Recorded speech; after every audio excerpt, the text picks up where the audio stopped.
미국 치명적 실수 발각, 록히드 마틴 후회.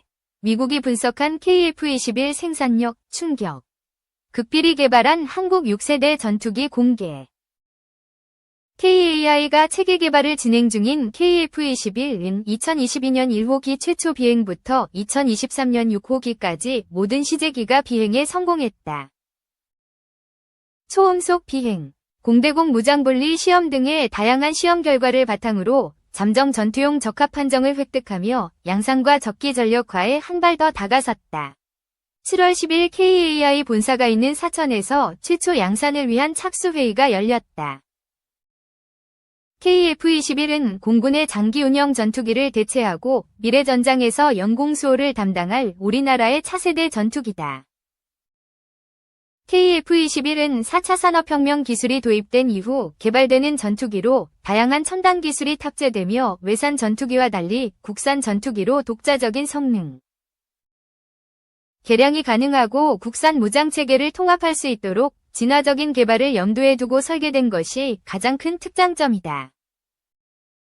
2015년 체계 개발을 시작한 이래 초도도면 배포, 롤아웃, 시제기 최초 비행, 무장분리 시험, 공중급류까지 성공했다. 2025년까지 60여 회의 시험 비행을 더 진행하여 다양한 고도, 속도에서 공중급유 능력을 시험하고 무장 발사 시험도 지속할 예정이다. 10월 서울 ADX 2023에서 해외 고객들에게 KF-21 외 첫 비행을 공개하며 글로벌 시장에서 관심이 집중됐다. KF-21 외 안정적 개발 소식과 세계 각국의 높아지는 관심에 따라 수출 기대감도 커지고 있다. KF-21 양산 1호기 조립 착수를 기념하는 행사가 KAI 본사에서 이뤄졌다. 7월 10일 사천 KAI 개발센터에서 최초 양산 착수회의가 열렸다. 이번 회의는 방위사업청 미래전력사업본부장, 국방부, 합동참모본부, 공군, 국방과학연구소, 계약기업 등 관련 기관이 참석했으며 KF-21 외 적기 인도 방안을 논의하기 위해 개최됐다. 회의는 항공기 기체, 엔진, AESA 레이더의 생산과 전반적인 사업계획 발표를 시작으로 작업공정관리, 형상 및 품질관리, 부품 단종관리 등 각 분야별 임무와 관련 기관과의 협조사항을 논의했다. KAI는 양산 1호기 조립 착수를 기념하는 행사를 개최하고 국내에서 개발된 최첨단 자동화 설비를 공개했다. KAI의 자동화 공정 도입으로 조립과정 정확도 상승, 생산 효율 극대화가 예상되며 제작기간 단축에 기여할 것으로 보인다. 또 이를 통해 공군 적기 인도는 물론 향후 수출 시 생산성을 확보하는 효과까지 낼 수 있을 것으로 생각된다. KF-21의 최초 양산 대수는 40대로 결정됐다. 올해 6월까지 20대를 계약했고 나머지 20대는 공대공 무장 검증 시험 등을 거쳐 내년에 추가 계약을 체결할 계획이다. KF-21 양산 1호기는 2026년 말 공군에 인도되어 전력화될 예정이다. KF-21이 전력화되면 장기 운영 전투기 도태로 인한 전력 공백을 방지하고 첨단 전투기와 합동작전을 수행하여 공군 기반 전력 증강에 이바지할 것으로 기대된다. 2. 미 국방부, 에이테크스 장거리 타격 허가 하나로는 전세 못 바꿔. 미국 국방부가 자국이 제공한 육군 지대지 전술탄도미사일 체계 에이테크스를 활용해 우크라이나가 러시아 본토를 타격하는 것만으로는 전세를 뒤집을 수 없다고 평가했다. 사브리나 식 미국 국방부 부대변인은 19일 현지 시각 브리핑에서 우리는 이 문제가 묘책이 아니라는 점을 분명히 해왔다. 전쟁에서 승리하거나 갑자기 우크라이나를 위해 무언가를 열 수 있는 하나의 능력이 아니다 라고 강조했다. 이는 로이드 오스틴 미국 국방장관이 지난 6일 우크라이나 방위연락그룹 회의에서 작전에서 그 자체로 결정적인 단일 역량은 없다며 서방 지원, 무기 장거리 타격 허용만으로 러시아와 전쟁 판도를 바꿀 수는 없다고 지적한 것과 유사한 주장이다. 싱 대변인은 몇 주 전에 러시아가 에이테크스 범위에서 상당히 멀리 떨어진 곳으로 비행기 착륙 시설을 옮겼다고 말한 적이 있다는 점을 되짚겠다며 해당 비행장은 에이테크므스 타격 범위 바깥에 있기 때문에 전장에서 에이테크므스를 유용하게 사용할 수 없다고 분석했다. 그러면서 모든 무기, 모든 체계를 하나로 묶고 우크라이나군이 전장에서 이를 어떻게 활용하느냐가 중요하다. 그것이 바로 그들이 성공할 수 있는 방법이라며 미국의 러시아 본토 장거리 타격 제한 정책은 변하지 않았다고 전했다. 러시아 토로페츠에서 발생한 폭발과 관련해서는 에이테크므스는 해당 지역까지 도달하지 않는다. 다시 말하지만 많은 이 착륙시설이 에이테크므스 범위 바깥으로 이동했다고 설명했다. 해당 공격에 사용된 무인기, 드론의 미국 지원품 포함 여부는 우크라이나 정부를 통해 확인해야 한다고 선을 그었다. 키어 스타머 영국 총리가 지난 13일 미국을 방문해 조 바이든 대통령과 서방 지원 무기 장거리 타격 제한 해제를 논의하면서 정책 변화가 예상됐지만 미국 정부는 같은 입장을 고수하고 있다. 현재까지 미국 등 서방 국가는 우크라이나에 장거리 무기를 지원하면서도 그 사용 범위를 우크라이나 국경 안이나 국경 일대 일부 지역으로 제한하고 있다.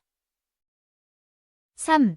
장용훈의 한반도톡 재래식 무기에도 공들이는 매 우크라이나 전쟁의 교훈. 북한이 핵무장 능력을 끌어올리고 대륙간 탄도미사일 같은 전략자산을 확보하는데 열을 올리면서도 다양한 재래식 무기 개발에도 집중하고 있다.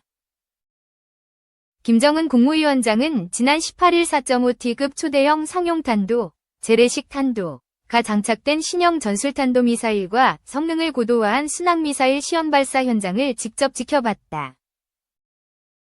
김 위원장은 오늘날 국가안전 환경을 위협하는 지역의 군사정치 정세는 자위적 군사력을 강화하는 사업이 위헌 우리 국가의 제1중대사로 되어야 함을 시사해주고 있다고 지적했다.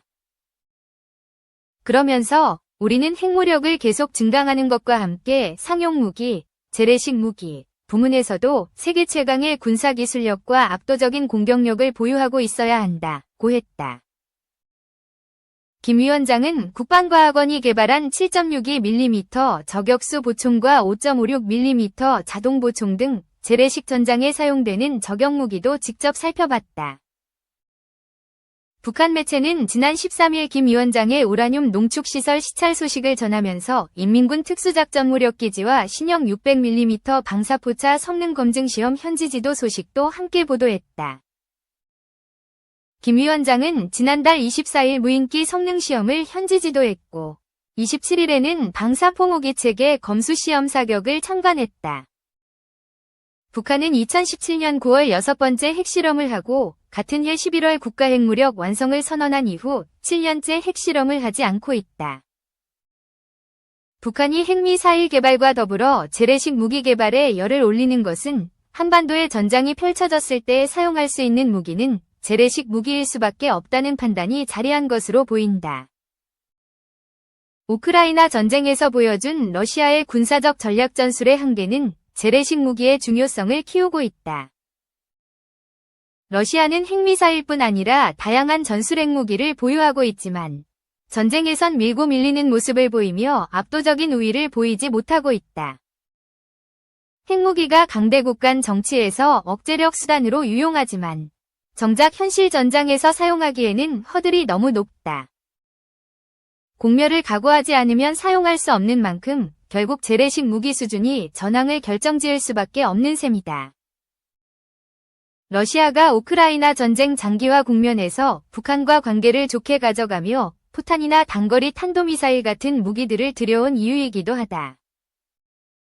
인도와 파키스탄도 앞다퉈 핵무기를 개발해 보유했지만 그 후 재래식 무기를 보유하는데 적잖은 예산을 쓸 수밖에 없었다.